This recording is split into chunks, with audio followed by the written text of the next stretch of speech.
The Girl Scouts Canoe Trip. Chapter 17. A Strange Boy Scout. Marjorie and Frida began to feel very tired and uncomfortable after they had walked several miles in their wet clothing. Had the sun been out to dry them, or had they been familiar with the road, it would not have been so difficult to get on. Their pace became slower and slower, each girl making a desperate effort to keep cheerful for the sake of the other. But soon they began to look eagerly for a house where they could get food and have a place to rest. They knew that they dared not lie down upon the ground, for they would not only be in danger of cold, but also of discovery by their enemy. So they pressed valiantly on. "Anyway, it's better than staying forever at that prison," commented Marjorie. Her feet were particularly wet and her shoes were heavy. "I should say so. But wasn't that old man awful? Marge, don't you hope we never are so greedy like that when we get old?" "You bet. But do you know, I felt sorry for his poor wife." "I suppose so," sighed the other girl, much more interested in their own problem than that of their captors. All the while she was keeping a sharp lookout among the trees, hoping to spy a house, or at least a forsaken barn where they might find protection. It was not long afterwards that she was rewarded for her diligence. "Look, Marge," she cried. "Isn't that a house, or something?" And suddenly the girls realized that the night was over and the first gray light of dawn was upon them. Looking in the direction her companion indicated, Marjorie too distinguished a gray, shadowy outline in the distance. Her heart leapt for joy. There was a chance of rest at last. "Don't you wish we had a watch?" she said, "or even our maps?" "Anyhow, we know it's Monday morning," said Frida, "and we ought to get to Silverton today, rather tonight, for walking isn't as fast as canoeing." By this time they were close enough to the structure to see that it was a rather tumble-down farmhouse. The boards of the porch were rotting, and the woodwork everywhere needed paint. 2 or 3 chairs on the porch made the girls certain of the fact that the place was inhabited.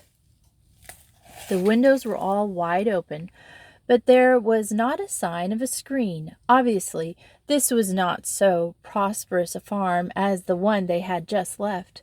But Marjorie and Frida did not mind. They were so weary that a great sense of thankfulness at the promise of a rest was the only feeling that possessed them. "How much of the truth shall we tell?" asked Frida, as they approached the porch. "Only that we are Girl Scouts who've lost our party and had our canoe stolen," answered Marjorie promptly, "and that we have no money. But when we get to Silverton, we'll send it to pay for a bed and a meal." With no attempt at quiet, they walked boldly up to the porch steps and knocked loudly. They had to wait only a minute or two until a middle-aged woman in a solid wrapper came to the door. Her hair was already arranged in a knot. It was evident that she had been occupied in the process of dressing when she heard the knock. Marjorie told the story as briefly as possible, leaving out the part about their captivity. "Yes, sure," said the woman, in answer to their request. "I'll fix you up a cup of coffee, and you can go right to bed. Then I'll have a nice breakfast when you wake up." She proceeded to fix up her own bed for the girls and loaned them a night clothes so that they might hang their wet clothes out to dry. The girls drank their coffee gratefully and slipped into the borrowed garments, too tired even to laugh at the absurd appearance they made. They were asleep in no time. It was noon when they finally awakened. Frida jumped out, surprised at the brightness of the sun. "Oh, Marge, we'll have to hurry," she cried, "or else we won't get there tonight. Maybe the woman, whatever her name is, can tell us how many miles away is Silverton." She went to the door and called down the stairs, wishing that she knew the woman's name. In a second, however, she received an answer, and Mrs. Brown appeared at the foot of the stairway. "Have a good nap?" she asked. "Fine, thanks," replied Frida, "but it's late, and we want to get started. Are our clothes dry?" "Good and dry," answered Mrs. Brown, "and I pressed your dress for you." "Oh, thank you. cried Marjorie gratefully. Will you bring them up, Mrs. Brown? Supplied the woman. I'm a widder, and I live here with my brother, Sam Cullen. You'll meet him when you come down. A few minutes later she appeared with the clothing all thoroughly dry, and as she had said, the suits both carefully pressed. In high spirits, the girls dressed quickly. When they went downstairs, they were surprised at the darkness in the house. Then, looking round, they saw that every window was tight shut, and the shutters closed and bolted from the outside. 2 of 3 oil lamps were burning in the hall kitchen and dining room. "Why so dark?" asked Marjorie as Mrs. Brown motioned her to a seat at the table. "Well, we ain't got no nettin', and the flies gets in after the victuals. It's dreadful to be poor." "Mrs. Brown, how much shall we owe you for our visit?" said Marjorie, changing the subject. "And will it be all right to send money order to you later?" "Oh, don't worry about that," said the older woman. "You're welcome to whatever we got. It ain't much. But I don't think you'd better start out today. Why not rest and wait till tomorrow morning early? If you start now, you've got another night to spend in the woods, and I reckon you won't find another place or house like this." "Thanks ever so much," replied Marjorie, "but we don't want to miss our party any longer than necessary. About how far is it to Silverton?" "Don't know exactly. About 10 miles, I reckon." She really knew it was not nearly so far, but she thought if she could persuade the girls to stay, it would be so much easier than forcing them. The girls ate their breakfast, which, though good and well cooked, was not nearly so nice as the food Mrs. Higgins had given them, and as they ate they talked the situation over. They thought that it was about 1 o'clock, but having no watches, they were amazed to find it 2:45. This deception was merely another part of Mrs. Brown's scheme. "Frida and I don't believe we could go 10 miles before dark, even in our dry clothing," said Marjorie. "And I don't care about the prospects of another night in the woods by ourselves, with no tent or food. If we only had some money, we could hire a car." "Where would you hire a car from?" put in Mrs. Brown rather sharply. "Baisley's the nearest town, and it's 5 miles off. Of course," she added, "if I had the money, you'd be welcome to it. But I ain't got no more than 50 cents to my name." Marjorie sighed and settled herself to the inevitable. They decided to stay. Mrs. Brown, although delighted with the decision, was nevertheless in a quandary. She would have to let the girls go out, but could she trust them to return? She thought how angry her brother would be if she let them escape. Still, she decided to take the risk. "And what would you like to do this afternoon?" she inquired politely. "Take a walk?" The girls were delighted with this suggestion, for it reminded them of their freedom, but they did not wish to act upon it. They were still weary, and their feet were sore. The prospect of rest was alluring. "No, thanks. I think it would be nicer to stay on the porch and take it easy," said Marjorie. "Have you any books, Mrs. Brown?" "No books," she replied, "but a traveling man left me some sample copies of magazines here a month or 2 ago. Want 'em?" "Yes, indeed," answered Marjorie, and Mrs. Brown promptly brought them. All the afternoon the girls sat in the rickety yet comfortable rocking chairs in the porch and read the stories in the magazine. If they had not reached the goal of their desire, they were at least content. Supper was ready about 7 o'clock by real time, for Mrs. Brown had switched the clock back while they were reading, and she gave them a very good meal. The girls enjoyed it immensely, and after supper they helped her with the dishes, walked around the farm with her brother, and went early to bed, with the promise of being awakened at 5 the next morning.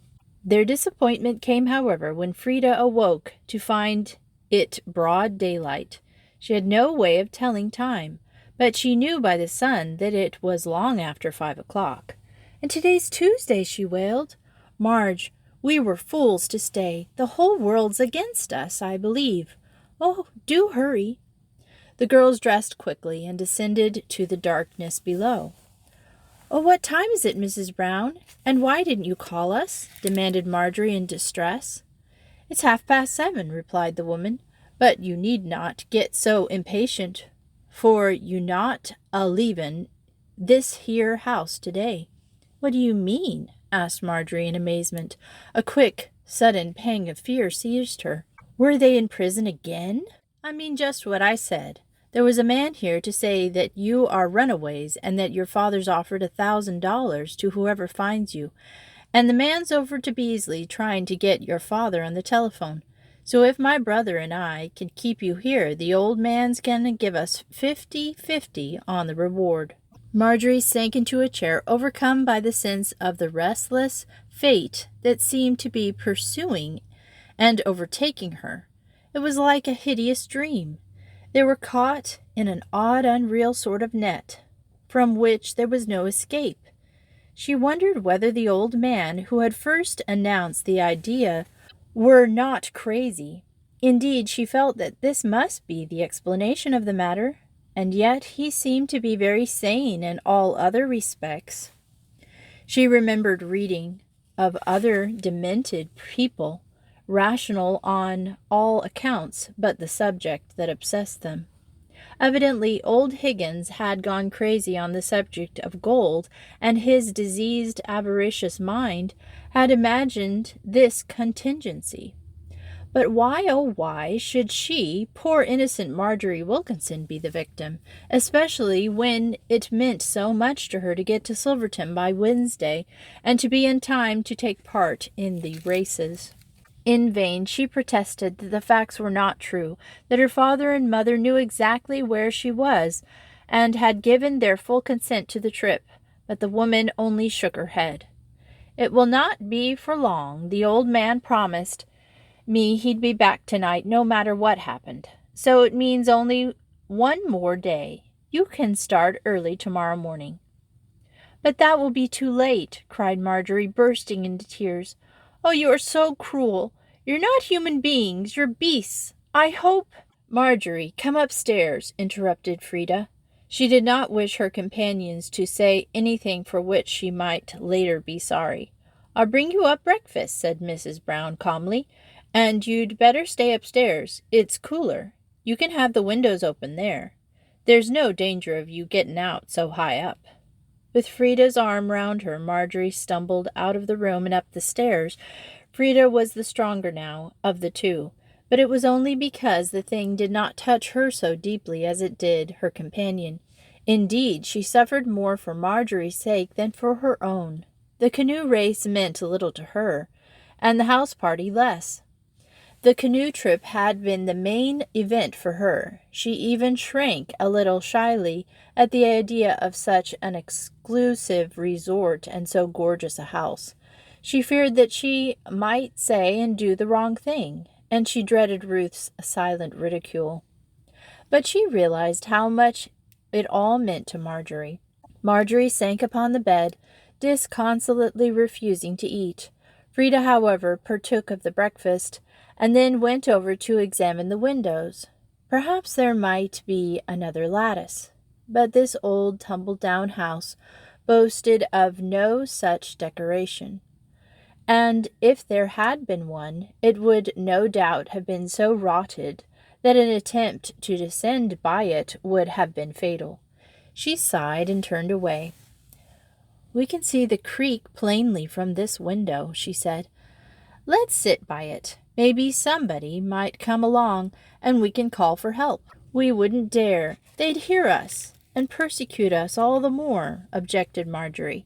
"If the scouts came, we could semaphore to them," remarked Frida. "They'd be near enough to read it." "If they came, Frida," repeated Marjorie sarcastically.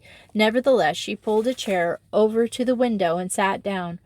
For some minutes she gazed idly out of the window, watching the patches of light made by the bright morning sun flickering on the water.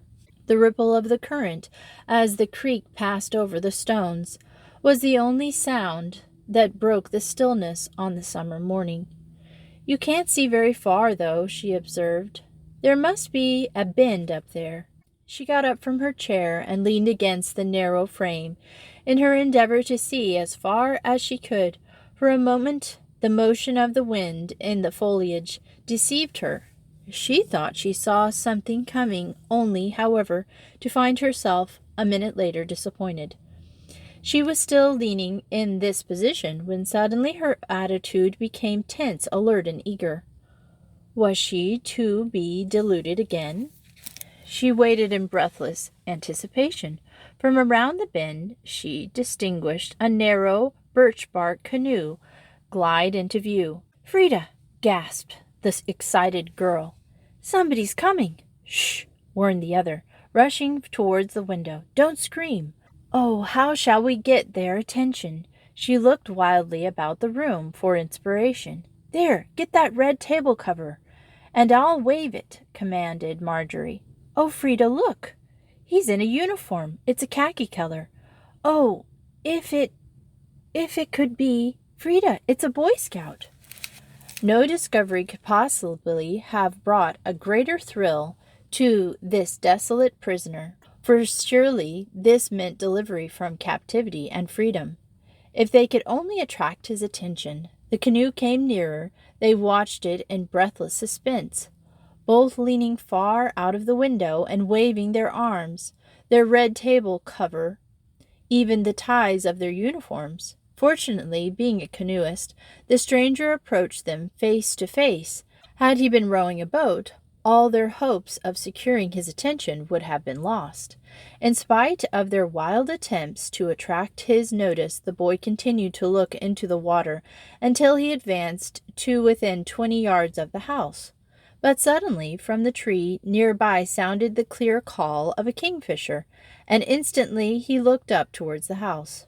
He missed the bird, but caught sight of the two girls frantically signaling. Frida instantly put her finger to her lips, while Marjorie spelled the words "help" in semaphore.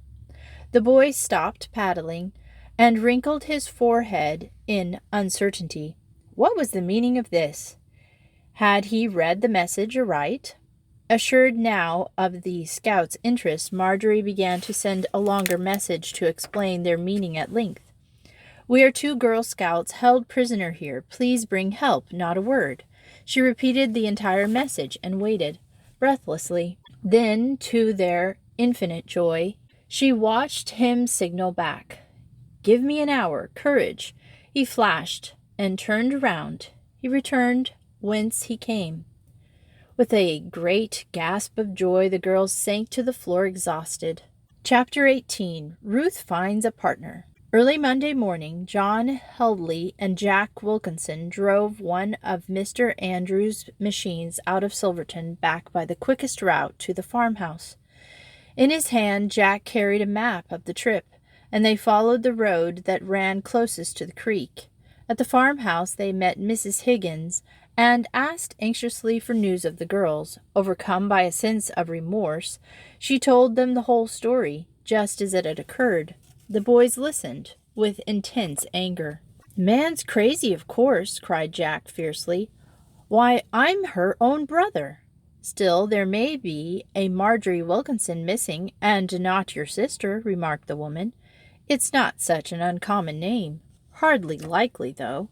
You haven't seen the old man since, have you?" "Not a sign of him," replied Mrs. Higgins. "But what I can't understand, nohow, is why the girls didn't reach Silverton by now. They escaped here Sunday night. Pretty early, too, I reckon." "By George, the old man's nuts must have caught them again," roared John, beside himself with rage. "Come on, we haven't a moment to lose. Where's this town you spoke of? Let's go notify the police immediately." "And shall I leave the girl's boat in the barn where the old man hid it?" she asked. "I found it yesterday." "Yes, we'll send a truck for it later," said John. "We must be off now." Mrs. Higgins gave them directions how to reach Beasley, and a description of the old man who had seemed at the bottom of the whole affair. But although the constable at Beasley remembered seeing the man, and the hotel keeper showed them the name, Adam Jones, signed in very shaky handwriting, He said he had not seen the old feller for several days. "He come over here a couple of nights for dinner," remarked the clerk. "But he didn't have much to say except to pass the time of day. Didn't say nothin' about no runaway. I reckon he wanted to keep the reward for himself." "Well, if you see him, you just lock him up," cried John vehemently. "He's nothing but a common kidnapper." "Easy now, young feller," continued the constable. "The man may only be trying to obey the law and earn an honest reward. There might be some other Margaret Wilkinson besides your sister." "But my sister's name is Marjorie," contradicted Jack. The constable shrugged his shoulders and turned away as if he did not pay much attention or importance to the boys' assertions. They probably had their facts wrong, he surmised. All day Monday the boys wandered about the woods, looking in vain for the lost girls, and as it began to grow dark, John suggested a telegram to Mrs. Wilkinson. "Mother and Dad went for a motor trip," replied Jake, "and they want to be back Tuesday or Wednesday, so it's no use now. But we can go out again tomorrow, and if we don't get any trace, we'll send word then." "We've got to find them, John. I believe it would kill Mother." Disconsolately they drove back and entered the house just as the guests were answering the summons for dinner. Mr. Andrews and Mr. Remington had likewise met with no success, and the seriousness of the affair threw a cloud over the party. Ruth had not enjoyed herself so thoroughly in these days as she had expected. She attached herself to Mr. and Mrs. Andrews and talked entertainingly all through the luncheon. "The afternoon is an open one," said Mrs. Andrews. Then the guests were all assembled on the porch a little later.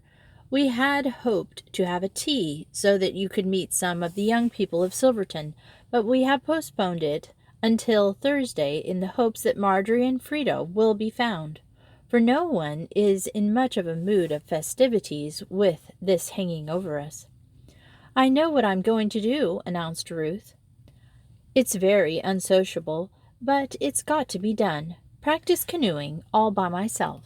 This was a clever stroke of Ruth. It is all the same time afforded her a good opportunity to improve her chance of winning on Wednesday, and freed her from any suspicion of unpopularity. "I'm going to bed," sighed Lily. "At least, if the guests will excuse me." Several of the others signified their intentions of going walking or canoeing, and soon the party was completely scattered. As the evening drew near, they all felt an unconscious tremor of excitement, of hope that the searchers might return with the missing girls, or at least with the news of them. But one glance at their faces dispelled all illusions. "It's time for dinner." When everybody was seated, John told his story in a tone loud enough to be heard all over the room. The news was far from welcome. Indeed, Lily Andrews and Doris Sands became almost hysterical. "If we don't find them, we won't come back. We'll take plenty of money and go armed and stay out till we conquer or die."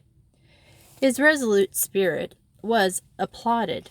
Everyone felt that he was thoroughly in earnest, and that he was moreover the best of one for the job. Ruth alone looked annoyed.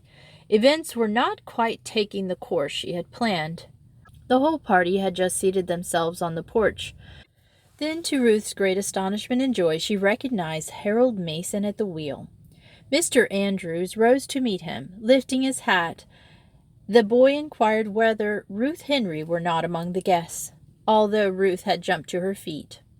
"Oh, Harold, I'm awfully glad to see you. How did you ever happen to be up here?" "I've been visiting a chum in New York, and as I drove near, I thought of you and wondered whether I could look you up as I passed. Why, here's Hardley, too, and Wilkinson. Is your sister here, Jack?" Before the latter could reply, Marjorie introduced the stranger to the rest of the party, and then hastened to tell the story about Marjorie and Frida. "I'm going to look for her," cried Harold, immediately, his voice filled with indignation. "I bet the old feller was an escaped nut. Any asylums around here, Mr. Andrews?" "I don't know. We're strangers here, too. But there's nothing you can do, my boy. Our boys are going out again tomorrow, and if they do not have any success, we can get in touch with Mr. Wilkinson by evening. But won't you join our party? I'm sure Mrs. Andrews joins me in extending you a hearty invitation.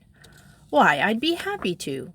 Ruth felt as if she had never been so glad in her life to see anyone as she was to see Harold. It was nice to have somebody that knew the plan that they had hatched together, for already the escapade was beginning to depress her. She really had never thought of the effects Marjorie's absence would cast upon the other guests. All she had thought of was the girl's own annoyance at the delay that had brought her nothing but satisfaction. Marjorie had been too popular lately. She was having things her own way entirely too much. It was not good for her, any one girl, to receive so much attention, Ruth thought, for the sake of the others in the troop, as well as for herself. She had regarded her prank as a veritable charity, for now she was almost beginning to regret it. For she knew that when the girl had finally appeared, she would be petted a heroine of the party, even though Ruth herself might win the cup. And who knew? Mr. Andrews might even suggest that the winner compete with Marjorie and Frida. It was a strange thing that Ruth Henry had not learned by this time that her underhanded scheming never got her anywhere. But each time she seemed to forget and tried her mean practices all over again. She could hardly wait to be alone with Harold to talk the thing over from the beginning to end. Fortunately, the others found things to do, and she waited for him to come down. He was not absent long, however, for he too was eager to tell her about the adventure. "By George, you look stunning, Ruth, in that white fluffiness," he exclaimed. "You should have said, by Georgette," corrected Ruth, "because that's what my dress is made of." She linked her arms through his, and they started down the steps. Harold was blissfully happy. He knew that he had accomplished something worthwhile for her. He hoped to see her win the meet on Wednesday. "You don't think she'll ever suspect?" asked Ruth, stumbling at the daring of it all. "Never. Harold," she laid her other hand over his arm, "you have been wonderful, and I can never thank you enough. But will you promise me one thing more? Absolutely. Anything. That if she ever should find out, you'll say it was your own idea to help me, and that I never knew a thing about it." Harold laughed. "Oh, yes, Ruth, if you wish. But Marjorie will never find out."